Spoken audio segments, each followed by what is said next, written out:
Hello guys, welcome back to another blog. Day 2 of Varanasi trip. ఇప్పుడే just Prayagraj reach అయ్యాం. ఇక్కడ నిజంగా నమ్మరు, చలి ఎలా ఉందంటే మంచు గడ్డల్లో ఉన్నట్టుగా ఉంది. ఆ చలి తట్టుకోలేక అక్కడ జనాలు కూడా ఫైర్ క్యాంప్ వేసుకుంటున్నారు. వాళ్ళతో పాటు మేము వెళ్ళి చలి కాసుకున్నాం. అలా కొంతసేపటికి మేము త్రివేణి సంఘానికి వెళ్ళాం. అక్కడ నుంచి బస్సులో లోపలికి అలా లేదు. సో అందుకే కొంత దూరం మేము మా బ్యాచ్ అంతా నడుచుకుంటూ వెళ్ళినాం. అలా దారిలో ఒంటెలు కనిపించాయి. వాటితో కాసేపు సరదాగా గడిపి ఒక టీ తాగేసినాం. తర్వాత నదుల దగ్గరికి చేరుకున్నాం. ఇది మీకు తెలుసా, గంగా, యమున, సరస్వతి 3 నదులు కలిసి ఉంటాయండి గైస్. అలా బోటిక్కి నది మధ్యలోకి వెళ్ళాం.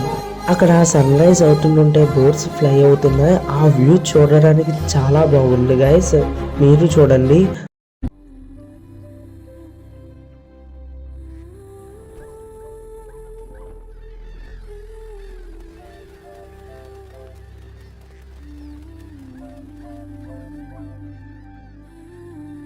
ఆ వ్యూ గుర్తుండిపోవడం కోసం ఒక చిన్న వీడియో తీసుకున్నా. సరదాగా నేను బోట్ ట్రై చేశా గైస్. అస్సలు మన వల్ల కాని పడేది. ఇంత చలిలో నది మధ్యలో స్నానం చేయాలంట.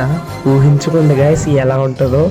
ఓకే గైస్, ఇంకా మేము ఏమేమి చూసామో ఏమేమి చేసామో మీకు తెలియాలి అంటే see in the next blog. Thank you for watching. Please support and subscribe.